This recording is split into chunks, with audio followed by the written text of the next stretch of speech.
حول ولا قوة إلا بالله العلي العظيم. أعوذ بالله من الشيطان الرجيم. بسم الله الرحمن الرحيم. رب اشرح لي صدري ويسر لي أمري واحلل عقدة من لساني يفقهوا قولي.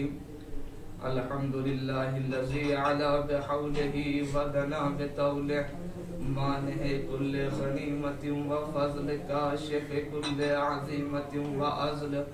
أحمده على عواطف كرمه وسوابغ نعمه. وأؤمن به أولا باديا واستهديه قريبا هاديا. واستعينه قاهرا قادرا وأتوكل عليه كافيا ناصرا. الصلاة والسلام على أشرف الأنبياء والمرسلين سيدنا ونبينا ومولانا أبي القاسم محمد. اللهم صل على محمد وعلى آل الطيبين الطاهرين المعصومين المظلومين. ولعنة الله على أعدائهم أجمعين. أما بعد فقد قال الله تعالى وتبارك في القرآن الحكيم وهو أصدق الصادقين وقوله الحق. بسم الله الرحمن الرحيم. وتزودوا فإن خير زاد التقوى. صلوات پڑھیے محمد وعلى محمد. اللهم صل على محمد وعلى محمد. خدا سے گزارش ہے کہ ایک مرتبہ سورہ حمد اور 3 مرتبہ سورہ توحید کی تلاوت فرما کر المرحوم زاہی عودے صاحب کی روح کو بخشیں.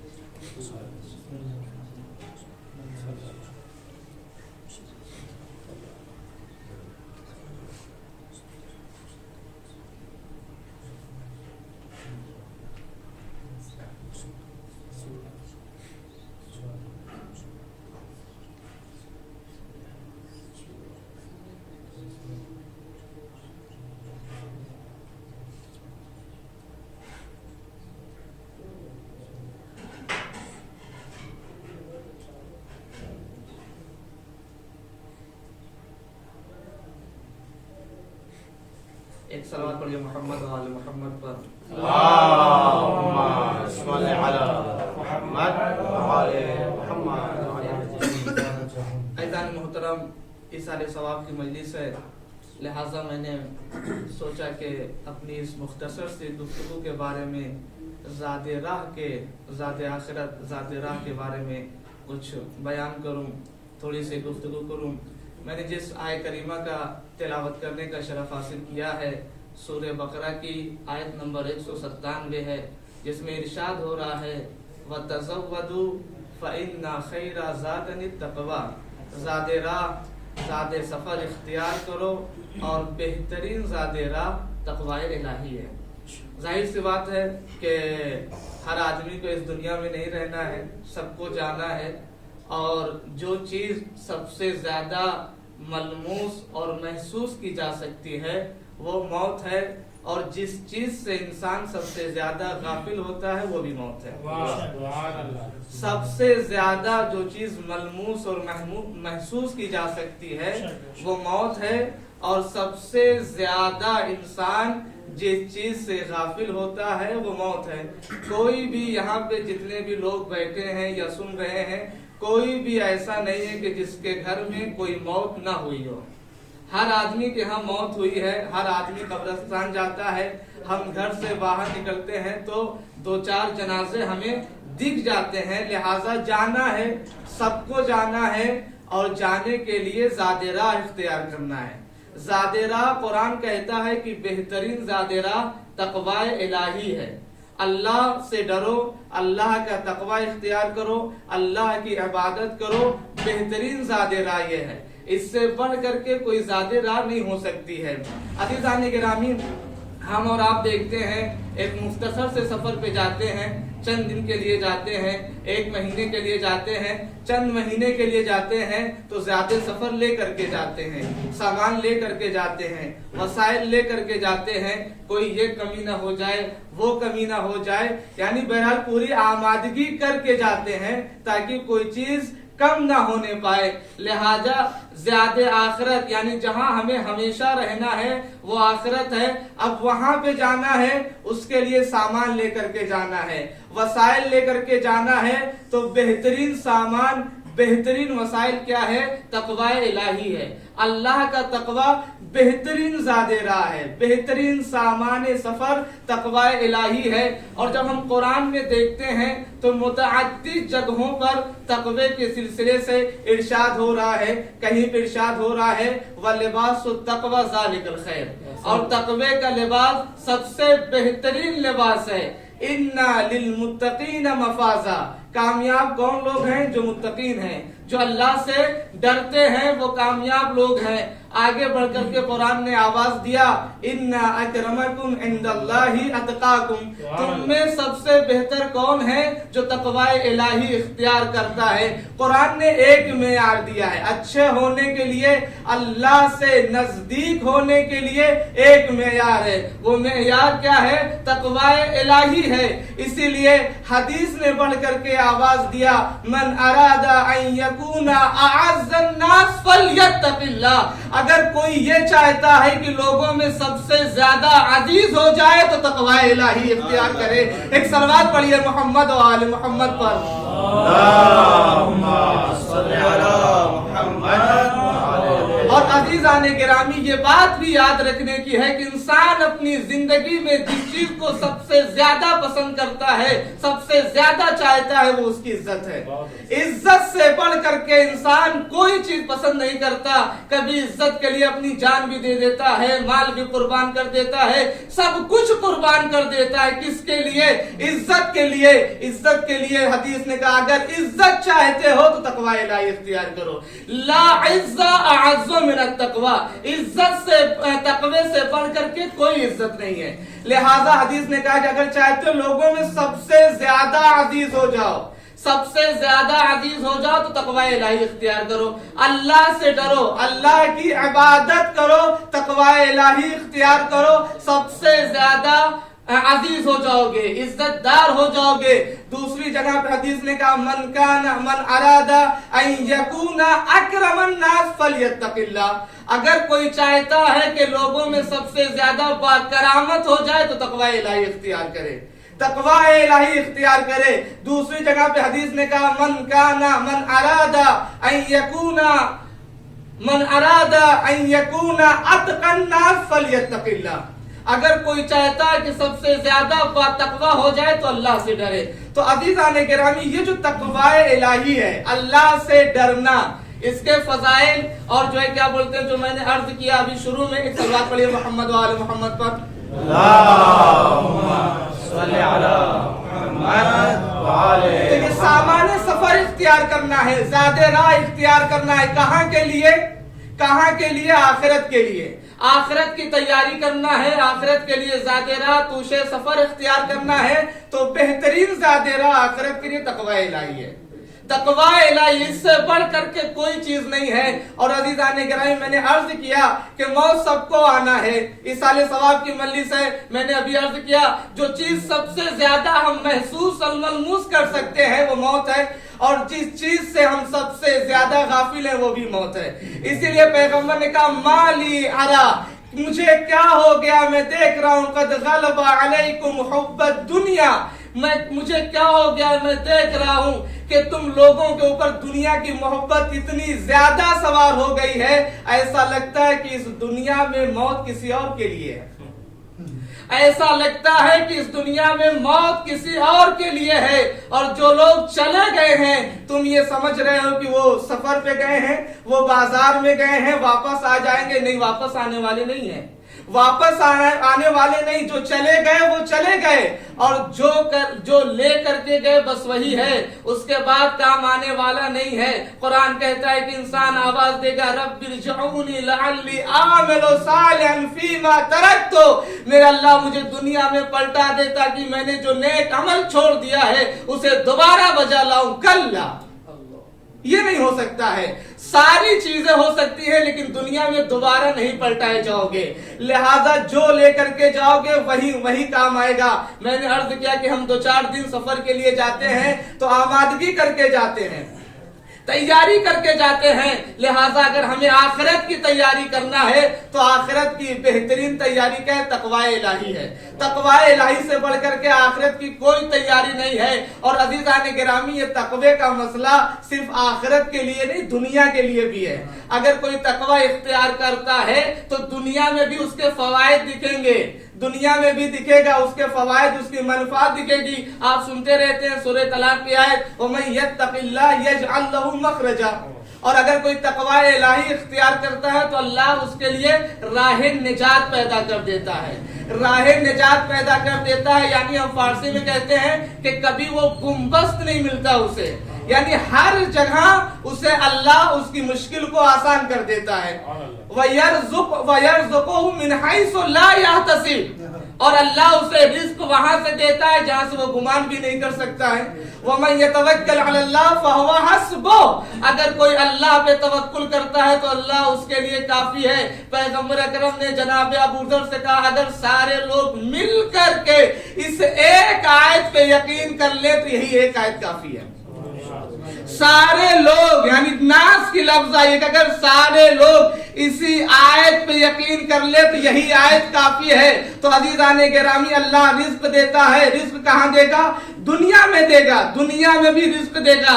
تو لہذا تقوی الہی کا فائدہ صرف آخرت کے لیے نہیں ہے، آخرت کے لیے بہترین زاد راہ ہے، لیکن دنیا میں بھی رزق کہاں سے ملے گا؟ تقوی الہی سے ملے گا۔ لہذا تقوی اگر کوئی اختیار کرتا ہے تو اس کا فائدہ صرف آخرت میں نہیں ہے، دنیا میں بھی ہے۔ اسی لیے قرآن نے ایک دوسری جگہ پہ پڑھ کر کے آواز دیا وَلَوْ أَنَّ أَهْلَ الْقُرَىٰ آمَنُوا وَاتَّقَوْا لَفَتَحْنَا عَلَيْهِمْ بَرَكَاتٍ مِّنَ السَّمَاءِ وَالْأَرْضِ، اگر لوگ ایمان اختیار کرتے اور تقوی الہی بجا لاتے لَفَتَحْنَا عَلَيْهِمْ بَرَكَاتٍ مِّنَ السَّمَاءِ، تو ہم ان کے لیے زمین اور آسمان سے برکتوں کے دروازے کھول دیتے۔ اگر کیا کرتے؟ اگر ایمان لاتے اور تقوی الہی اختیار کرتے تو انسان کے لیے زمین سے بھی برکت کا دروازہ کھل جائے گا اور آسمان سے بھی برکت کا دروازہ کھل جائے گا۔ کیوں؟ اس لیے کہ اگر تقوی الہی اختیار کرتا ہے تو عزیزان گرامی، یہ تو قرآن نے کہا کہ بہترین زاد راہ آخرت کے لیے تقوی الہی ہے، لیکن اگر ہم چاہتے ہیں کہ دنیا میں بھی بہترین زندگی بسر کریں تب بھی تقوی الہی ہے، تب بھی تقوی الہی ہے۔ اور ہم بہت سے عمل انجام دیتے ہیں، بہت سے عمل انجام دیتے ہیں، لیکن کون یقین سے یہ کہہ سکتا ہے کہ ہمارا عمل قبول ہو گیا ہے کوئی انسان جو یہ کہہ سکے کہ اس کا عمل قبول ہو گیا؟ لیکن ایک انسان کا عمل قبول ہے۔ حدیث نے کہا لا یقل عمل مع التقوی، تقوی کے ساتھ عمل کم نہیں ہو سکتا ہے۔ کیوں کم نہیں ہو سکتا؟ وَكَيْفَ يَقِلُّ مَا يُتَقَبَّلُ، وہ چیز کم کیسے ہو سکتی ہے جو اللہ کی بارگاہ میں قبول ہو جائے۔ ایک صلوات پڑھیے محمد و آل محمد پر۔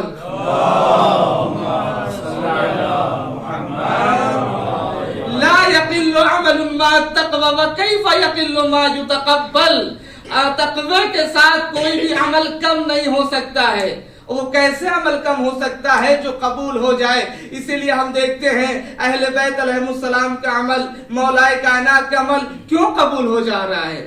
سائل کو روٹی دیتے ہیں قرآن کی آیت نازل ہو جاتی ہے، انگوٹھی دیتے ہیں قرآن کی آیت نازل ہو جاتی ہے، ایک ضربت مارتے ہیں تو ثقلین کی عبادت سے بہتر ہو جاتی ہے۔ کیوں؟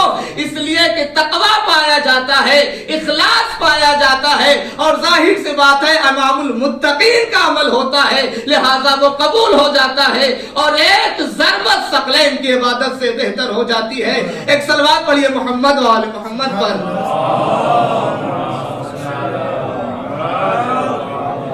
ایک ضربت ہم کرتے رہے، لاکھ کار خیر کرتے رہے، لاکھ نیکیاں کرتے رہے، لیکن اگر تقوی کے ساتھ نہیں ہے، اللہ کے لیے نہیں ہے، اخلاص نہیں ہے تو بیکار ہے۔ اور ایک ذرا سا عمل، چھوٹا سا عمل اگر تقوی کے ساتھ ہے، اللہ کے لیے ہے، تو اس عمل کو اللہ کیا کرتا ہے؟ قبول کر لیتا ہے۔ تو عزیزان گرامی، اگر ہم دیکھیں کہ تقوی کے برکات کیا ہیں، تقوی کے برکات کیا ہیں ہماری دنیاوی زندگی میں، ہماری اخروی زندگی میں، تو ہمیں نظر آ جائے گا، ہمیں نظر آ جائے گا۔ قرآن نے بڑھ کر کے آواز دیا، یا ایھا الذین آمنوا ان تتقوا اللہ یجعل لکم فرقانا۔ اے ایمان والو، اگر تقوی الہی اختیار کرو گے تو تمہیں فرقان عطا کر دیا جائے گا۔ فرقان کیا ہوتا ہے؟ کہا تمہیں دنیا میں چشم بصیرت دے دی جائے گی، تم حق کو باطل سے جدا کر لو گے، تم حق کو باطل سے جدا کر لو گے۔ کب؟ جب تقوی الہی اختیار کرو گے۔ تو عزیزان گرامی، یہ جو آیت کہتی ہے تزودوا فإن خیر زاد التقوی، اس پہ غور کرنے کی ضرورت ہے، اس پہ فکر کرنے کی ضرورت ہے۔ بہترین زاد راہ، بہترین سامان سفر تقوی الہی ہے، اور یہ صرف دنیا سے مخصوص نہیں ہے، یہ صرف آخرت سے مخصوص نہیں ہے۔ دنیا میں بھی اس کے برکات ہیں اور آخرت میں بھی اس کے برکات ہیں، اور یہی کام آئے گا۔ راہ نجات بھی یہی ہے۔ دنیا میں بھی انسان مشکلوں سے اگر نکلے گا تو تقوی الہی کے ذریعے سے، آخرت میں بھی نکلے گا تو تقوی الہی کے ذریعے سے۔ چنانچہ نہج البلاغہ ہے، حکمت نمبر 130 میں مولا کائنات کی حکمت نمبر 130 ہے۔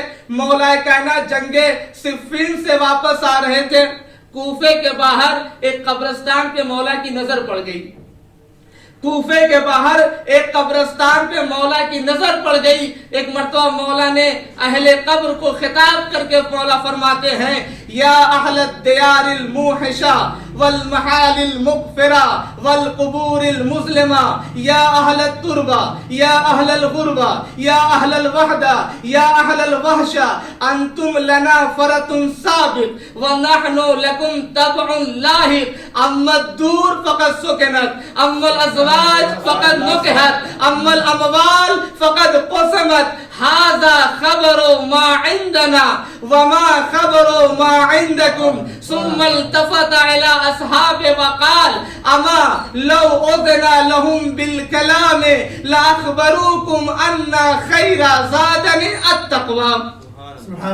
مولا کائنات فرماتے ہیں، یا اہل الدیار الموحشہ، اے وحشت ناک گھروں میں رہنے والوں، اے تاریک گھروں میں رہنے والو، اے وحدت والو، اے وحشت والو، اے غربت والو، انتم لنا تبعون صادق، تم جلدی چلے گئے ہو، انتم لنا پر تم جلدی چلے گئے، وَنَحْنُ لَكُمْ تَبْعٌ لَاحِقٌ، اور تمہارا اتباع کرتے ہوئے ہم بھی تم سے آ کر کے مل جائیں گے، ہم بھی تمہارے نقش قدم پہ چلتے ہوئے آ کر کے مل جائیں گے۔ اما دور فقط سکنت، تمہارے گھر آباد ہو گئے، وہ گھر جس کے لیے تم نے بہت محنت کی تھی، مشقت کی تھی، زحمت کیا تھا، سب کچھ کیا تھا، قربان کر دیا تھا، خرچ کیا تھا، پسینہ بہایا تھا، بڑی محنتوں سے گھر کو بنوایا تھا۔ اما دور فقط سکنت، تمہارے گھر آباد ہو گئے۔ اما الازواج فقط نکحت، تمہاری بیویوں نے دوسری شادی کر لی۔ اما الاموال فقد قسمت، تمہارے مال تقسیم ہو گئے۔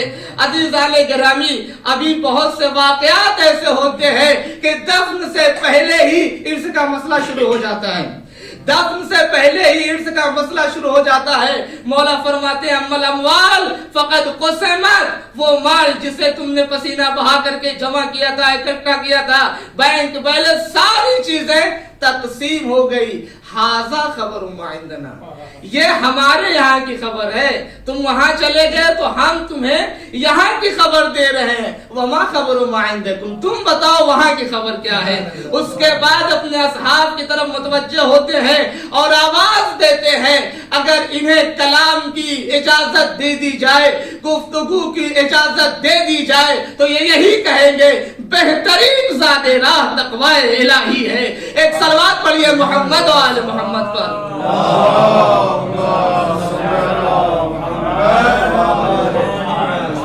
نعرہ حیدری، نعرہ دیگر، نعرہ صلوات۔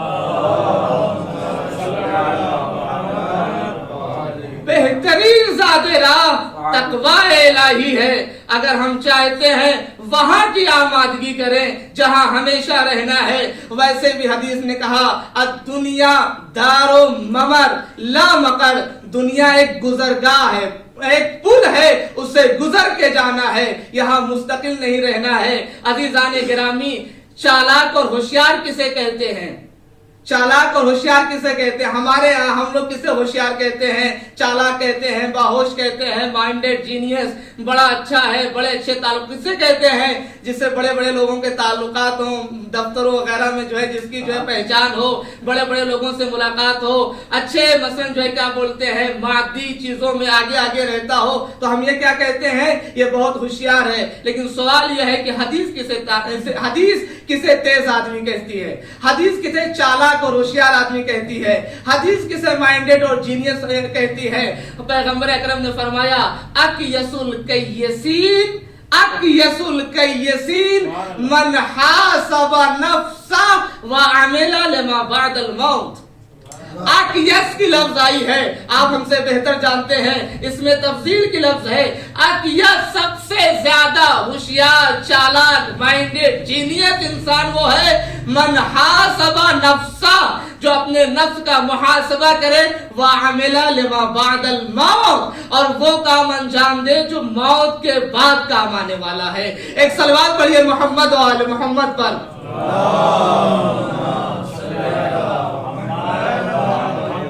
وعمل لما بعد الموت, اور وہاں کی تیاری کرے جو موت کے بعد کام آنے والی ہے, جو قبر میں کام آنے والی ہے, جو برزخ میں کام آنے والی ہے, جو معاد میں کام آنے والی ہے. لہذا انسان اگر یہ چاہتا ہے کہ وہ حدیث کی نظر میں چالاک کہلائے, ہوشیار کہلائے, تو اسے کیا کرنا پڑے گا؟ موت کے بعد کے عمل کو انجام دینا پڑے گا. اور عزیزان گرامی, یہ جو میں نے ابھی آیت پڑھی تھی, وَمَن يَتَّقِ اللَّهَ يَجْعَلْ لَهُ مَخْرَجًا, آیت اللہ بہادونی فرماتے ہیں کہ جیسے ہمیں دوسروں کے وعدے پہ ہم یقین کرتے ہیں, خدا کے وعدے پہ بھی یقین کرنا چاہیے.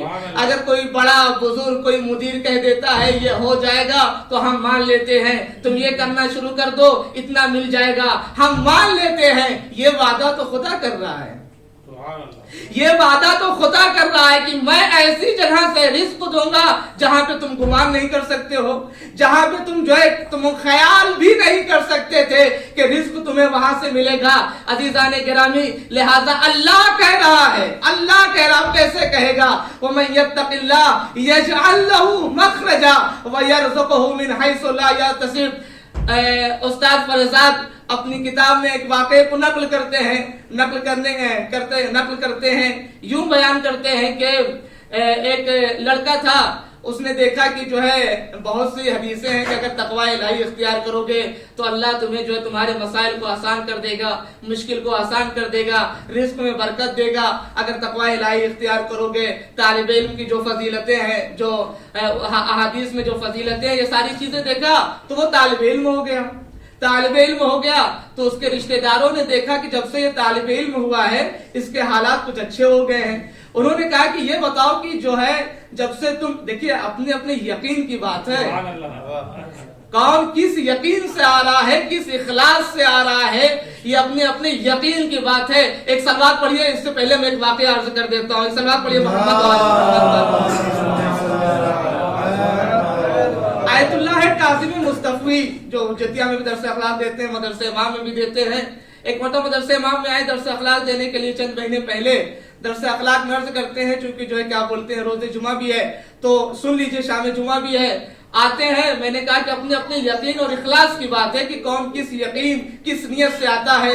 درس اخلاق انہوں نے دیتے آیت اللہ سید ابو الحسن اصفہانی علیہ الرحمہ کا واقعہ نقل کرتے ہیں کہ وہ مدرسے میں کیسے آئے, کن حالات سے آئے. کہتے یہ ہیں کہ یہ بہت بڑے باپ کے بیٹے تھے, ان کے باپ مالدار تھے, پیسہ تھا ان کے پاس, تاجر تھے, بڑے آدمی تھے. اب یہ کہنے لگے کہ میں طالب علم بننا چاہتا ہوں. انہوں نے کہا کہ وہاں نہ کھانے کو ہوتا ہے, نہ پینے کو ہوتا ہے, مشکل ہوگی, پریشانی ہوگی. ضد کر لیے, نہیں مجھے طالب علم بننا ہے, مجھے طالب علم بننا ہے, مجھے آنا ہے, مجھے درس پڑھنا ہے. باپ نے کہا کہ دیکھا کہ اب راضی نہیں ہو رہے, مان نہیں رہے, کہا ٹھیک ہے جائیے. تو وہیں اصفہان میں نزدیک میں کسی مدرسے میں چلے گئے. خیر چل رہا تھا, لیکن جب چونکہ وہاں پہ ظاہراً جو ہے سارے لڑکے جو ہے وہی اطرافی کے پڑھ رہے تھے، تو شب جمعہ جب ہوتی تھی تو لڑکے اپنے گھر چلے جاتے تھے. اب شب جمعہ آئی، پہلا ہفتہ ہے، شب جمعہ آتی ہے، پہلا ہفتہ ہے، سارے لڑکے گھر چلے گئے. یہ اپنے باپ کی ڈر سے نہیں گئے، ابھی جائیں گے تو سلوات شروع ہو جائے گی، منع کیا تھا، کیوں گئے تھے، یہ ساری چیزیں یہ نہیں گئے. اکیلے تنہا ایک طالب علم ہے جو اپنی کم سے جو بھی کہہ لیجیے 12 سال 14 سال یا اس سے کم یا زیادہ کہ عمر میں مدرسے میں آیا ہے، پہلا ہفتہ ہے، مدرسے کی پہلی شب جمعہ ہے. ان کے باپ نے جب یہ دیکھا کہ میرا بیٹا گھر نہیں آیا تو یہ خود آ گئے ملاقات کے لیے، یہ خود ملاقات کے لیے آئے. اب دیکھا کہ جو ہے کیا بولتے ہیں مدرسے میں سناٹا ہے، ایک کمرہ ہے جس میں چراغ جل رہا ہے.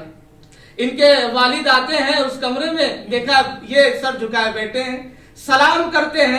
اب ان کے پاس جو ہے کیا بولتے ہیں اتنا بھی نہیں ہے کہ باپ کی کچھ خدمت کر لیں، کچھ مہمان نوازی کر دیں، کچھ پذیرائی کر دیں، کچھ کھلا دیں، کچھ پلا دیں، کچھ نہیں. اب ابا ان کے شروع ہو گئے، والد صاحب ان کے شروع ہو گئے، منع کر رہے تھے کہ مدرسے میں مت جاؤ، وہاں کھانے کو نہیں ہوتا ہے، پینے کو نہیں ہوتا ہے، مشکل ہوتی ہے، پریشانی ہوتی ہے. یہ سر جھکائے ہوئے سن رہے تھے، سر جھکائے ہوئے سن رہے تھے.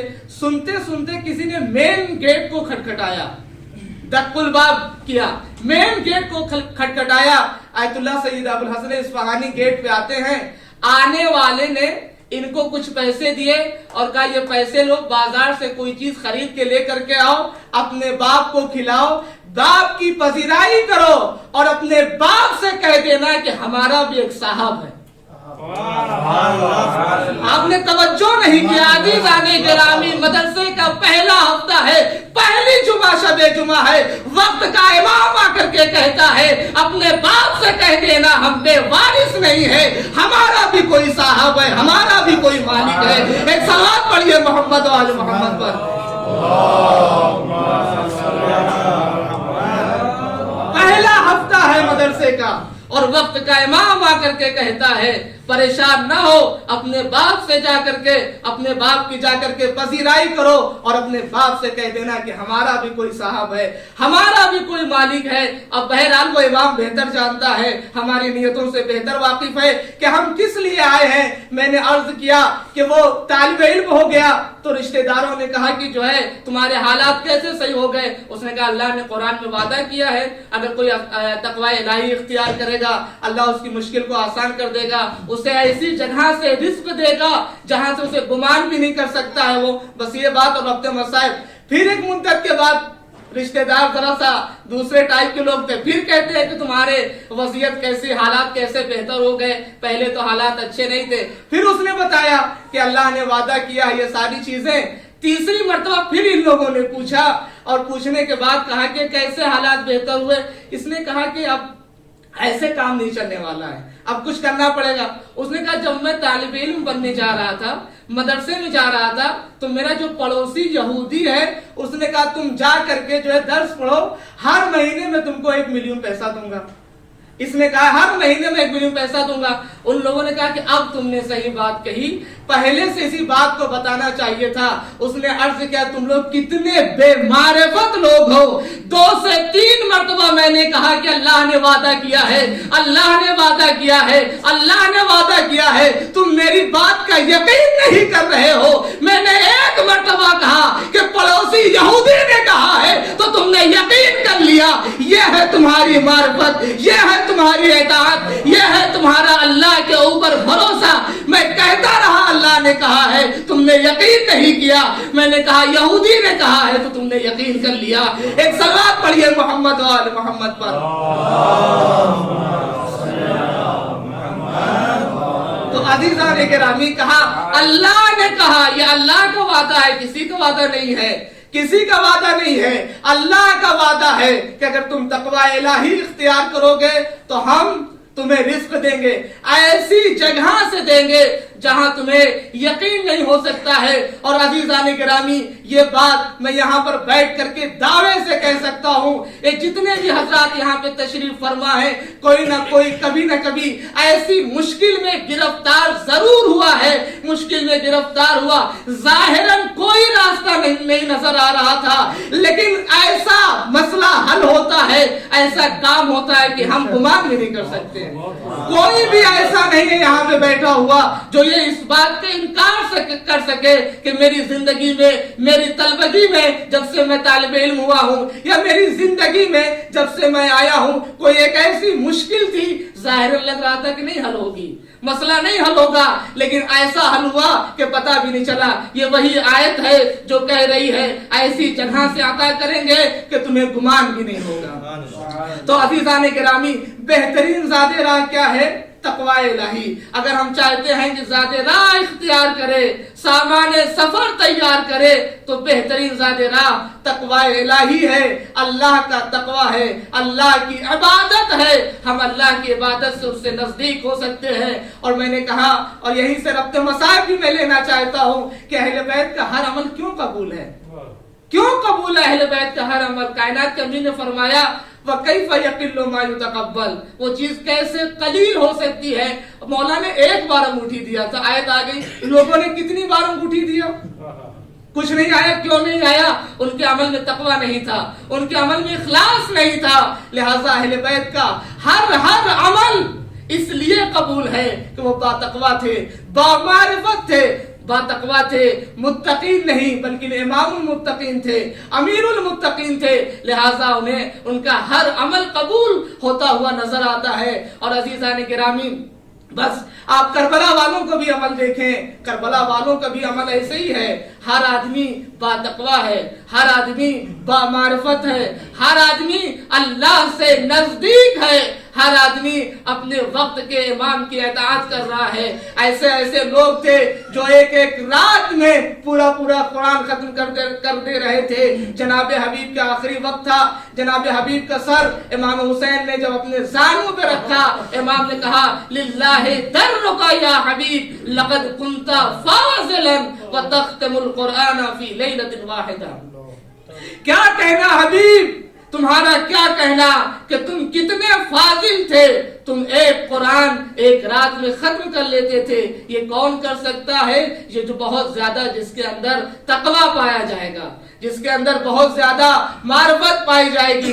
ہاں عزیزان گرامی، دنیا میں بہت سے لوگوں نے قربانیاں دیا، لیکن جو ثواب، جو اجر کربلا والوں کو ملا کسی اور کو نہیں ملا. کیوں؟ اس لیے کہ کربلا والے جیسے جیسے مصائب سخت ہوتا جا رہا تھا، ویسے ویسے اللہ کی زیادہ حمد کرتے جا رہے تھے. امام کے لیے ملتا ہے کہ جیسے جیسے امام عصر عاشور سے نزدیک ہو رہے تھے، امام کا چہرہ نورانی ہوتا چلا جا رہا تھا. سب کچھ لٹا دینے کے بعد امام حسین جب آخری وقت میں میدان میں آتے ہیں، یہ صرف امام حسین کہہ سکتے ہیں کہ ہاتھ خالی تیرے دربار میں آتا ہے حسین، کوئی تحفہ تیرے لائق نہیں پاتا ہے حسین. یہ کون حسین ہے جس نے اکبر کو قربان کر دیا، عباس کو قربان کر دیا، قاسم کو قربان کر دیا، اور محمد کو قربان کر دیا. سب کچھ قربان کرنے کے بعد بھی کہتے ہیں ہاتھ خالی تیرے دربار میں آتا ہے حسین، کوئی تحفہ تیرے لائق نہیں پاتا ہے حسین. یہ کون سا تقویٰ تھا، یہ کون سی معرفت تھی، یہ کون سا اخلاص تھا جسے امام حسین کربلا میں پیش کر رہے تھے. ہار باب ایسا شان جمعہ ہے، لہذا چند جملے امام حسین علیہ السلام کی شہادت کے پڑھنا چاہتا ہوں، رخصتی کے پڑھنا چاہتا ہوں. اے ارباب ایسا، کربلا کے میدان میں وہ وقت بھی آیا جب امام حسین در خیمہ پہ آتے ہیں اور آنے کے بعد کہتے ہیں اے بہن زینب و ام کلثوم، تم پہ حسین کا آخری سلام. اے رباب، تم پہ حسین کا آخری سلام. اے ماں کی کنیز فضہ، تم پہ بھی حسین کا آخری سلام. السلام امام کا آخری وقت ہے. ایک مرتبہ امام فرماتے ہیں اے بہن زینب آخری وقت میں چاہتا ہوں اپنے بیٹے سید سجاد سے ملاقات کر لوں. امام حسین آگے آگے, جناب زینب پیچھے پیچھے, جناب زینب آگے آگے, امام حسین پیچھے پیچھے. جناب زینب خیمے میں آتی ہے, شانہ ہلاتی ہے, اے میرے لال غش سے آنکھیں کھولو, ضعیف باپ رخصت آخر کے لیے آیا ہے. جیسے ہی امام سجاد نے یہ سنا آواز دیتے ہیں اے بابا علی اکبر کہاں ہے؟ کہا بیٹا قتل کر دیے گئے. اے بابا علی اکبر کہاں ہے؟ قتل کر دیے گئے. آخر میں کہتے ہیں بابا میرے چچا عباس کہاں ہے؟ امام نے اب یہ نہیں کہا قد قتل, بلکہ کہتے ہیں میرے لال اتنا سمجھ لو مردوں میں میرے علاوہ تمہارے علاوہ کوئی نہیں بچا.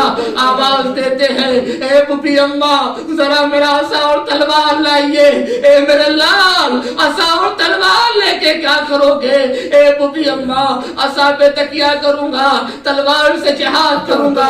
امام نے کہا سجاد صبر کرو, تمہارا امتحان ہماری شہادت کے بعد شروع ہوگا. ہار باب ایسا چند جملے مجلس ختم کر رہا ہوں. امام خیمے سے نکلنا چاہتے ہیں. امیرانی صاحب فرماتے ہیں حسین جب کہ چلے بعد دوپہر رنگ کو, نہیں تھا کوئی جو تھا میرے کعب توسن کو. حسین چپ کے کھڑے تھے جھکائے گردن کو, سکینہ جھاڑ رہی تھی ابا کے دامن کو. ارے ناس رات کوئی شاہ کربلائی کو, فقط بہن نے کیا تھا سوار بھائی کو. امام خیمے سے باہر آئے, آواز دیتے ہیں یا ابطال الصفا و یا فرسان الحیجہ. اے میرے شہ سواروں, اے میرے بہادروں کہاں ہو؟ کیا اپنے آقا کو سوار نہیں کرو گے؟ ایک مرتبہ جناب زینب آگے بڑھتی ہے, اپنے بھیا کو سوار کرتی ہے. ہار باب ایسا میں مجلس ختم کر رہا ہوں.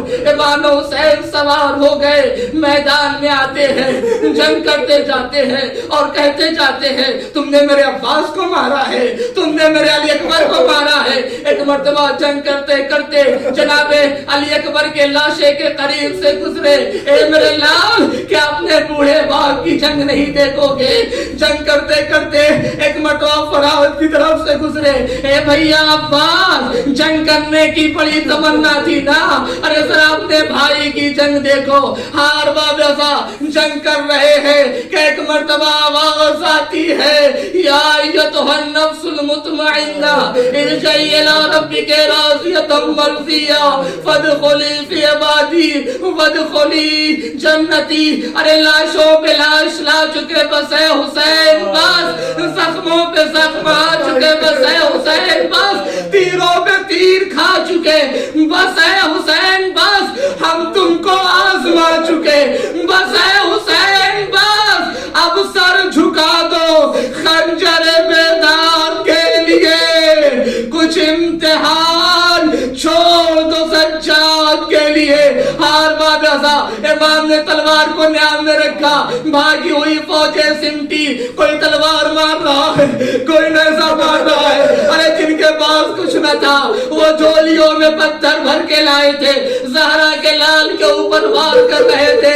امام زین سے زمین پہ آئے, بلکہ امام زمانہ زاہد نائیہ میں فرماتے ہیں میرا سلام ہو اس جد امجد پر کہ جس کا لاشا نہ زین پہ تھا نہ زمین پہ تھا بلکہ تیروں پہ معلق تھا. شمر کن خنجر لے کے آگے بڑھتا ہے.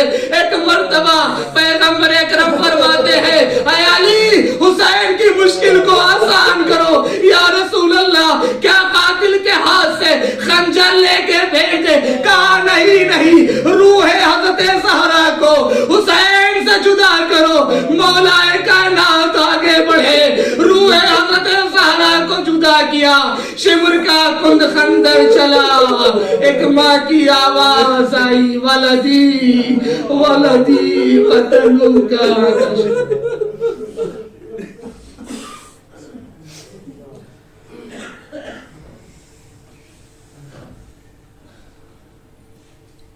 اِنَّا لِلَّهِ وَإِنَّا إِلَيْهِ رَاجِعُونَ وَسَيَعْلَمُ الَّذِينَ ظَلَمُوا أَيَّ مُنقَلِبٍ يَنقَلِبُونَ.